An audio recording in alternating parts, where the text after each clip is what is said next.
I love these guys. Give them some love.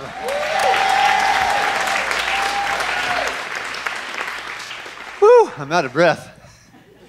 You guys rock here. I am having so much fun today.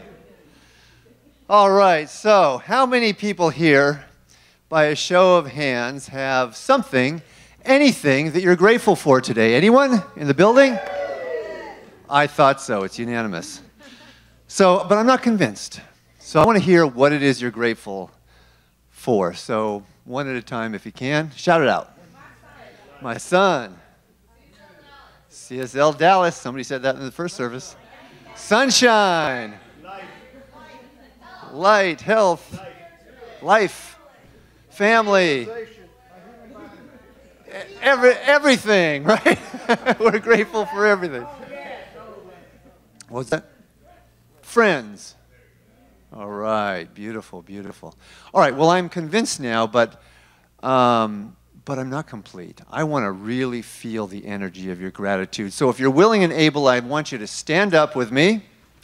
We're going to say yes and raise our fist into the air 3 times. Ready? Yes, yes, yes. Does that feel good? Yes. I thought so. All right, well, you can sit down or remain standing or dance in the aisles or whatever you want to do today, because it's all about being you. So we're starting out talking about regular old gratitude, and we're going to get to talking about radical gratitude. How do you say radical in sign? Okay. Yeah, I had a feeling that was a complicated one. So I'll tell you what I'm grateful for. I'm grateful to be here. It's my first time at this center. I haven't been to Dallas since I was a little child. And man, I'm having a good time. And I want to tell you, I love this band. Let's give them some more love. I'm taking videos to bring back to my center to show them what you guys do here. Give them a little schooling. And another thing I'm grateful for is to be invited here by Petra and Karen. And I know that you know how lucky you are, because these are 2 of the most respected, most dynamic, and most authentic leaders in our movement. Yeah? Absolutely, absolutely. So I'm lucky to be here. So, okay, so have you ever had the experience where you give someone a gift and they light up like the sun? Isn't it the best feeling in the world to be the recipient of that kind of gratitude? Doesn't it make you want to give that person more stuff because it feels so good, right?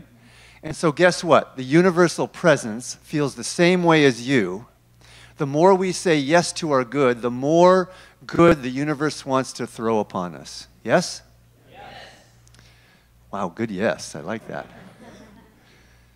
So, and not in an emotional way, but in an energetic way. The universe wants to keep on pouring more. And have you ever had the experience where you give someone a gift and they get a crooked smile on their face and say, just what I always wanted? Want to give that person more stuff? Maybe not so much. And isn't the most inspiring thing when somebody gets something they don't want, both as a gift metaphorically or in life, and yet they're still in a place of grace, in a place of gratitude? Isn't that the most inspiring thing? That's radical gratitude. So how many people here, by a show of hands, have had anything happen in the last year or so that was either challenging, difficult, or painful? It's unanimous again. Good, you're human beings. I love speaking to human beings. So, of those who raised your hands, which was almost everyone, if not everyone, how many people in retrospect look back and actually feel grateful for that challenging, difficult, or painful? A lot of you. So you people that just raised your hands, you're the crazy ones here. Some people might say, that's radical, right? Why would anyone be grateful for something challenging, difficult, or painful? Well, inquiring minds want to know. So of those who raise your hand, would someone be willing to share what the situation was and why you're grateful for it? Anyone? You what? You broke your hip, okay? And why are you grateful now for that? I don't know.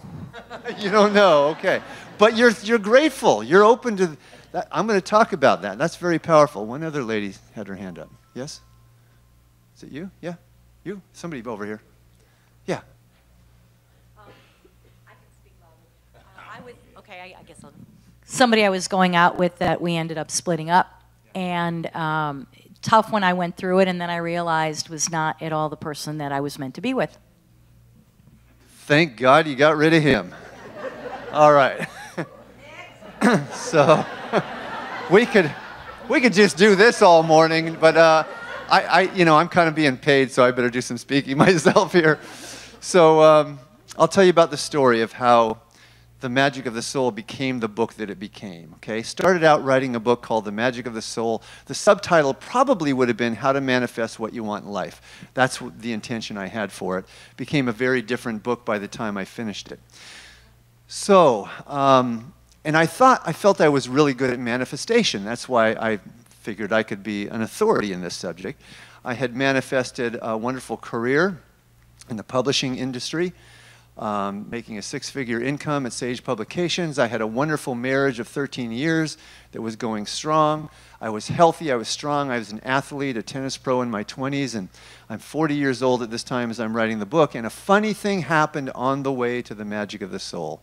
Everything fell apart. My marriage of 13 years ended. I became chronically ill, not in that order, became chronically ill first. My job went away, and then my marriage ended. Everything I was identified with at a personal level, at an egoic level, felt like it was stripped away from me. I was so sick that I couldn't get out of bed for weeks at a time sometimes. It continued to get worse over a 3-year period. I was chronically ill. And I went to Mayo Clinic, and they couldn't find anything. There's no diagnosis for over 3 years. And, I was trying everything alternative I could find. I was, obviously diet changes. I was meditating 3 or 4 times a day, going into alpha theta brainwaves, doing spiritual mind treatment, hyperbaric oxygen treatments, all kinds of alternative things, throwing lightning bolts at it, and nothing was changing the appearance or the symptoms. And all the while, I was resisting the experience. I was resisting these symptoms. I was asking, how can this happen to me? I'd been meditating since I was 18 years old. I'd been already an ordained minister for 15 years or so, and I just couldn't understand how it could be happening to me. And so, and by the way, my father died at 42 of cancer that hadn't been diagnosed for several years. And so I started to see the proverbial writing on the wall and wonder if my time, if this journey was going to end soon. And so I got to a place where I gave up. I decided, not in an apathetic way, but in a surrendering way. I decided if I am to die from this, if that's where this journey is leading me, I'm going to use it to understand who I am at the deepest level possible as a sacred being. And guess what happened? Started to heal, right? But it was not a direct line to healing. It was more cyclic. What would happen is I would surrender, I'd start to feel better, I'd go out and do something that I used to do, like take a walk. I remember jumping up to grab the phone one time, and that put me back in bed, right? And then I would resist again because it felt so good just to feel a little bit better. Like, wow, this is going in the right direction. And then the symptoms would come back and I would resist. And then I'd remember, oh yeah, it was that surrendering thing that got me to feeling better. It was as though my soul had set up the perfect scenario, and this is true of every experience in life, I believe, the perfect scenario for me to learn how to be in a consistent state of surrender, as consistent as possible. I ask you, what is life like in a consistent state of surrender? In the Magic of the Soul, I say, why do I wait until the very crescendo of struggle to surrender? Why not surrender at the very first sign of struggle, right? And so the book became a very different message. Rather than just it being about manifesting what you want, and there's a lot of information in the book about that, it became more about, yes, it's magical to create what we want. What's even more magical is to appreciate what we have. Right? And not only the things that obviously bring us joy, but even more importantly, the things that challenge us the most. And don't we always kind of look back in retrospect and say, as conscious beings, we can see what the magic was, right? Or the blessing in retrospect. So my question is, what would it be like, but in the moment we usually resist, right? What would it be like in the moment to access, to harvest that magic, that opportunity for growth, that sacredness that is always there, right? In the moment. By asking the question, what's the magic in this? What is the opportunity for growth? What is the sacredness, the joy, the freedom, love that wants to emerge from this?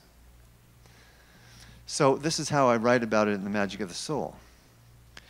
When we are in the experience of appreciating the sacredness in life, we open in all life. We open to a world of unlimited possibilities. Because we are alert to the magic, we notice opportunities that we might otherwise miss. Life becomes filled with a deeper level of peace and meaning as we recognize every experience is magical and know that each experience leads to an ever-increasing expression of our soul energy. If or when we are operating from the perspective of our soul, our timeless, infinite existence, we see the larger picture. Asking what there is to be grateful for in any circumstance is an entrance into the sacred. Let's take a deep breath into that. And just enter the sacred in this moment. Maybe even in this moment, take a moment to think about something in your life that you're struggling with or is challenging you. And just what would it be like if in this moment you accept what is? You actually decide to be grateful for it. And you may not necessarily, when I ask the question, what's the magic in this? I don't always get a lightning bolt that says this is what it is. But the important thing is less about the answer and more about asking the question. Because we change our relationship to the circumstance. I'm no longer a victim to this circumstance now. I am utilizing it from the presence of my soul self. Because when I see the larger picture, I then become aligned with my soul self. So from the presence of my soul self, I am now accessing this experience in order to harvest power. Yes? Yes? Yes. All right. So an example of this is Suzanne Summers. Everyone know who Suzanne Summers is? Now, by the way, when I was watching Three's Company as a 16-year-old kid, I did not ever anticipate that I would be quoting Suzanne Summers from the pulpit for her metaphysical understanding. Not while I was watching the show, but a few years back, when we had the fires in Malibu, these horrendous fires, hers was one of the homes that burned down. And she's being interviewed, standing outside the smoldering ashes of her home, and she's asked this question, how do you feel right now in this situation? And without hesitation, her first words out of her mouth were, I know something good will come from this. Do you feel the power in that? And you know something good had to come from this. Something good would have come from it anyway, but she had to access it sooner because she was open to it, because she was looking for it, she was expecting it. This is good stuff, huh? I'm feeling the resonance here. Feeling like you're with me. So, you know, and don't you feel, well, let me just say this. So, in retrospect, for The Magic of the Soul, looking back, it was pretty obvious what the blessing was, because I know it wouldn't have become the book that it had become. I know that it wouldn't have become part of our curriculum. I probably wouldn't be traveling around the country speaking. I wouldn't be standing here speaking to you right now if this illness had not occurred that led me to write this deeper message in this book. And so I get cards, I get emails almost every day saying this is the most powerful and transformational book I've ever read. So it's obvious looking back, but at the same time, I was learning through the experience how to appreciate it even when it seemed the darkest, right? That's the secret. And don't you sense that this larger perspective is kind of a prerequisite for enlightenment? And I think all of our most revered teachers and writers are saying the same thing in different ways. Byron Katie fans, says love everything, and she means it. Love every experience that comes to you. She writes in 1,000 Names for Joy. She writes about when she fell on the floor because she was losing her sight, and she fell on the floor, and how good it feels to feel the carpet against my face, right? That's radical gratitude, man, right? And Eckhart Tolle says, give up resistance to what is. Michael Singer says, keep your heart open no matter what. August Gold says, invite everything. Robert Scheinfeld in Busting Loose from the Money Game says, appreciate everything. Oh, Pam Grout, this is a new one that I just read. Anyone read Pam Grout, E squared or E cubed? In E cubed, she says that when I realize that what is happening right now is the best thing that could happen right now, then I am aligned with a field of potential or universal power, right? When I recognize that whatever's happening right now is the best thing that could be happening right now, it's got to be the best thing because it's happening.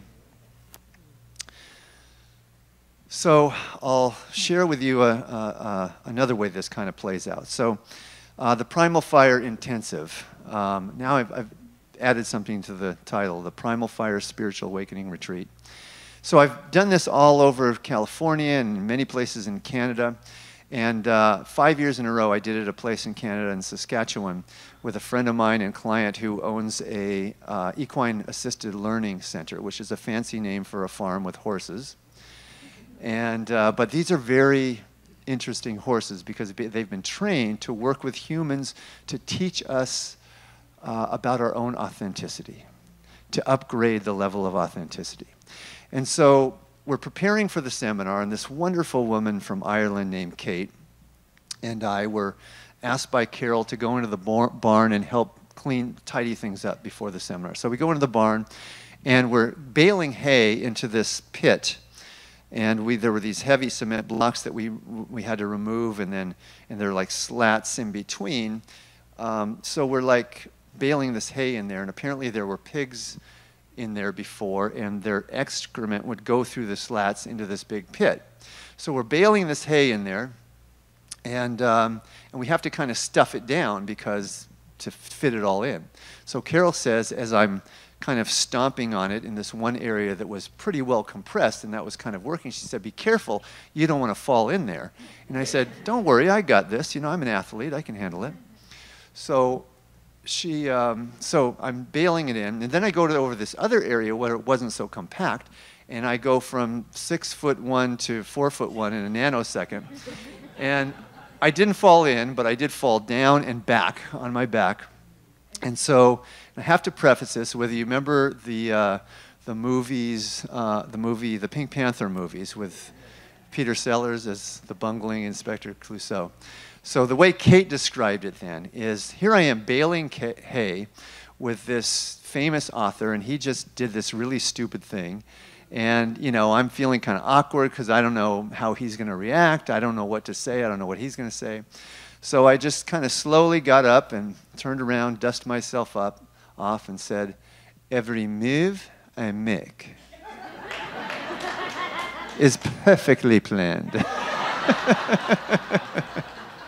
And we laughed for 20 minutes with our guts aching, our jaws were sore. We were laughing so hard. And that became like the mantra for the weekend then. So because we shared this story, you know, with a group that came, and every time anyone would do anything stupid, it was, you know, every move I make is perfectly planned. And by the way, anytime you can laugh at yourself, that is a valid spiritual practice, right? So, and then I was told this story in Northern California once, and a woman, they were having a potluck. I was signing books. She came up to me afterwards. She said, I just spilled a whole bunch of soup on my brand new dress. And she said, I started to get angry. I felt my face getting hot. I was going into this really dark place. And I remembered, oh, every move I make is perfectly planned. And she said, I started laughing and having the best time, right? So, yeah, the power of laughter.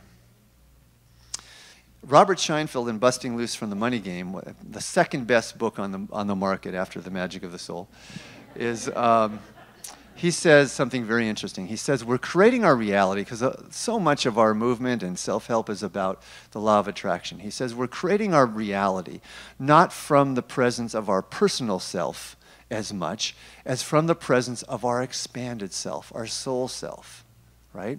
So what that means is that if my soul is designing, is choreographing everything in my life perfectly, and it's always for my good, right? And why this is important is because we often hear in our movement about we take the teaching the wrong way when we interpret it this way. I created this situation that I don't like, and so what was the wrong thinking that I had in order to attract this to me, right? Ever have that thought? Right? Or even worse, when someone says to you, what did you do wrong to create that? That makes you feel instantly better, right? I am healed. A better question to ask then, if we're creating our experience from our expanded self, our soul self, then is, what is the greater freedom, joy, or love that wants to emerge from this situation? Yeah? Doesn't that feel lighter? Doesn't that feel more enlightened? And so the truth then is, if we're creating our reality from our expanded self, then every move you make is perfectly planned. Yes? That's how powerful you are. You know, it was interesting. So here's another quick example. So I brought 34 books with me, and because I didn't want to bring a lot of books back on the plane, so I was thinking small because we sold 24 of them after the first service. So there's only 10 left. And I thought, oh, this is a bummer, I thought for a few seconds. And I thought, well, what's the magic in this? And as soon as I accepted it, embraced it, then I had the thought, I might have had the thought later anyway, but instantly the thought came in, oh, I can just take people's names down and send them a book next week. You know, no big deal. But when I was in the resistance, I didn't see the solution. So that's the point. You know, we often, if we accept everything the way it is, then we might say, well, why do I need to do spiritual mind treatment? Why do I need to change anything? Well, the reality that I experience is the more I practice this, the more I am okay with what is, then the more power I have to simply add more icing on an already perfect cake. The more power I have to create change when I accept what is. It's an interesting dichotomy, isn't it? Ah, take a deep breath into that. I feel a lightness in the air today, yeah? So, there's plenty of books. But get over there quickly if you want to get one copy. That's another, there's the magic that comes out of it. Everyone's going to rush over to the bookstore now. So, in the workshop we're doing today, here's another example of this. The workshop is about, it's called Live Your Passion, Life Purpose Here and Now. And so it's about deepening our understanding of our own life purpose and really touching and feeling and embodying the power of our life purpose. And so everyone will come up with a life purpose definition, and then we'll see how using that as a mantra that we take in an intention, we take into every area of our life consistently will up-level the level in every area of our life. And also see how that then leads us to greater clarity about life direction, about how to serve, how to give back, how to offer our gifts and talents to the world. And every one of us has some powerful gift to give. And I know you're all giving it. By the way, no one comes up with a life purpose and says, oh, that's a surprise. It's just finding the most powerful and succinct phrasing for what you have already experienced, all right? Because you're already fulfilling your purpose. You have been your entire life. But one of the questions I ask in my formula for identifying and coming up with the most powerful phrasing for life purpose is, what is the greatest quality or guidance that you did not receive enough of as a child, right? And once people answer that, I love to watch the wheel spin a little bit. Once people answer that, how does it feel when you create that experience, the experience of that being fulfilled for someone else? And that's when the light goes on for most people. That's when I feel most impassioned. That's when I am at my best, is when I am creating what I did not get enough of as a child. What's fascinating about this then is what we mostly see in self-help is, here's another technique for how to get over what you didn't get enough of. But what this says is that, what if there's nothing to get over? Right? Because if what you didn't get enough of is what inspires you to create in the world, it is not a liability. It is, in fact, your greatest strength. Robert Bly said, our wound is our gift to the world. Our wound is our gift to the world. The Buddha said, when we get to the place where we realize everything is perfect just the way it is, you can do this with me, we will tilt our head back and laugh at the sky. Isn't that fun? So, yeah, I really hope, my wish is that every single one of you could come to this workshop. That's probably not possible. But if you don't have plans, join us. You will be glad you did. If you do have plans, change them. If you absolutely can't change them, sign up on my mailing list in there. And next time I'm in town, I'll let you know I'm here doing the same thing. So let's see, we've got one more little joke and a story, and then we're done. So you're looking forward to this joke, aren't you? Good, I like that. You know, when I do talks or ceremonies or whatever it is I do, I find it's never me that's creating it, it's all of us creating it together. You know, so when you anticipate the joke like that, I know it's going to be delivered better than it was the first service because you weren't here. Okay, so Bob and Ed are brothers. Bob is a cat lover. He has this cat that he absolutely adores named Perky. And Ed doesn't care for cats at all, his brother. So Bob's going away on vacation. He thinks, okay, got to leave my cat somewhere. So I could leave him with Bob, but on the other hand, you know, or with Ed, but Ed hates cats. But on the other hand, he's been taking care of our elderly mother for several years. He's doing a great job with her. I guess if I can trust my mother with Ed, I ought to be able to trust my cat with Ed. So he drops the cat off at Ed's. He goes away on vacation, comes back 2 weeks later, calls Ed up and says, hey, brother, how you doing? By the way, how's my lovely cat, Perky, doing? And Ed says, I got some bad news for you, brother. Perky died. Oh, mom's calling, got to go, click. And so Bob is just overwrought with grief about the loss of his cat and really upset about the callous and uncaring way in which Ed gave him this news. So he grieves the loss for a few days. He calls his brother up and he says, you know, Ed, I got to tell you, it really, really hurt my feelings, the uncompassionate way in which you gave me the news about Perky. Ed says, well, you know, I don't know how to say it. Your cat's dead. I don't know how else to say it. And so Bob says, well, you could have broken the news to me gently and given it to me gradually. You could have said, well, Perky's up on the roof playing. And then you could have called me later and said, Perky fell off the roof. and he hurt his paw, but we think he's going to be okay. We think he's going to make it. And then when I came over, you could have told me in person, you know, in a heartful way, you know, we did everything we could, brother, but Perky just didn't make it. And so Ed says, well, okay, I guess you're right, brother. I could have been more compassionate. I apologize. Bob says, that's okay, brother. I forgive you. By the way, how's Mom doing? Ed says, Mom's up on the roof playing.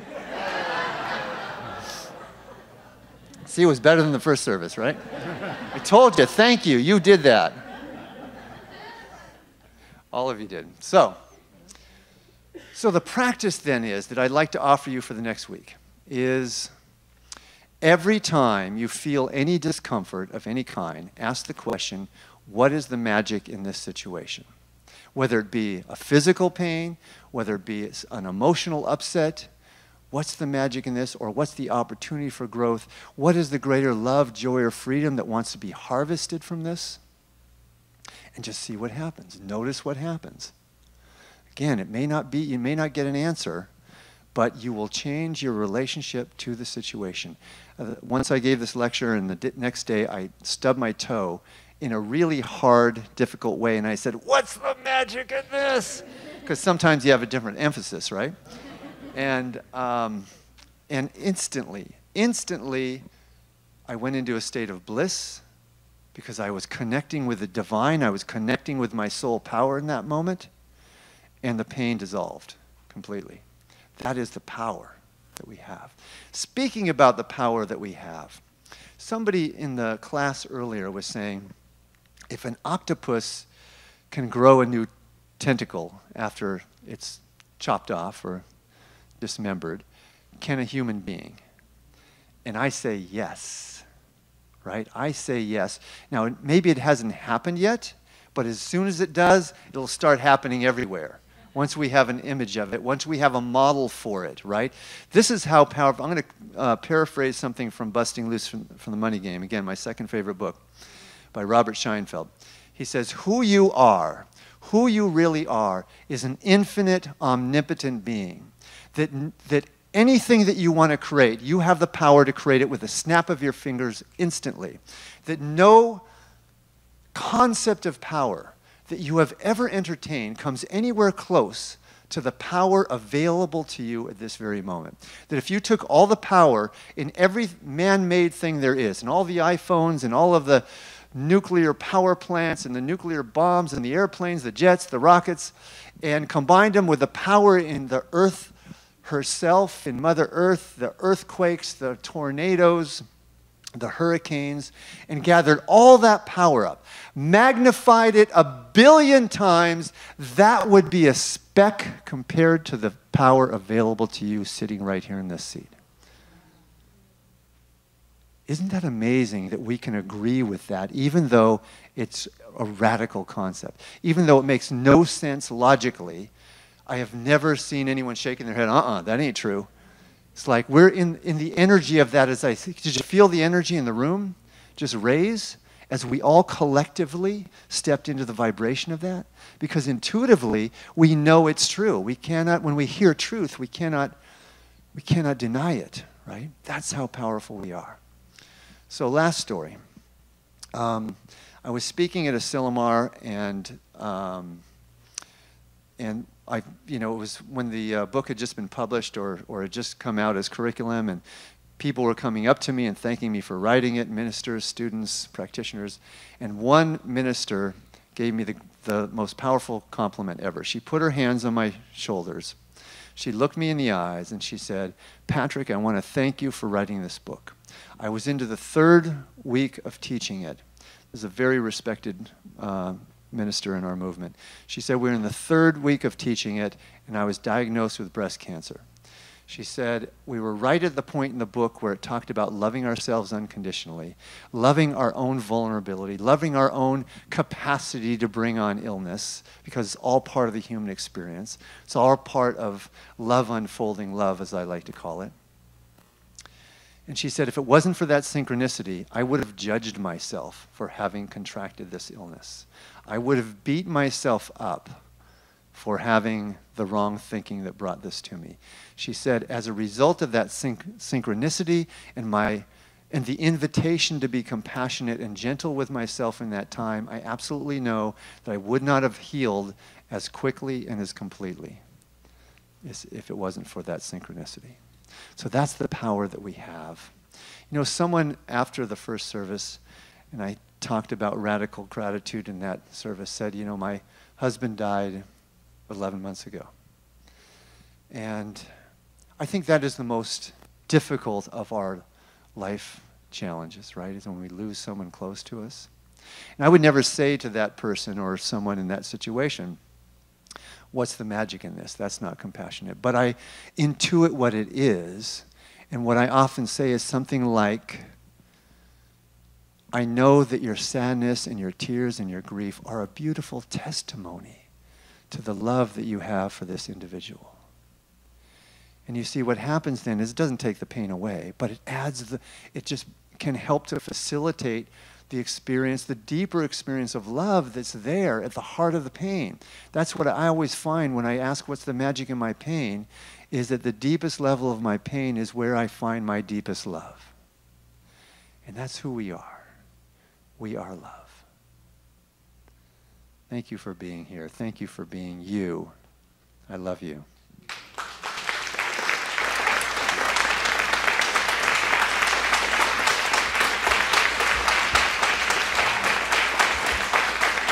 You're so beautiful.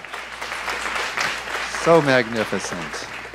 All right, let's do some affirmative prayer here. Take a nice deep breath. Let out a big, heartful sigh. Oh, doesn't that feel good? Let's just surrender in to that infinite presence that is love, that is unconditional, expansive, ever-unfolding love. It's all we're here to do and to be is to unfold more love. And if we're doing that, then we're doing it right. So let's take a moment to just again think about any experience in our life that might be challenging us and recognize it as an opportunity for more love and compassion and freedom and joy to emerge, and bless it and be grateful for it in this moment, and just see if that shifts your consciousness about it. See if that creates an experience of greater power that you can then say, oh, this is what I want. And now that I've harvested that joy and power, it makes it easy and effortless. And so we know that everything is here for us. Nothing is against us. All is well. Our hearts are at peace. And we are powerful, magnificent, infinite, omnipotent beings right here and right now. And so it is.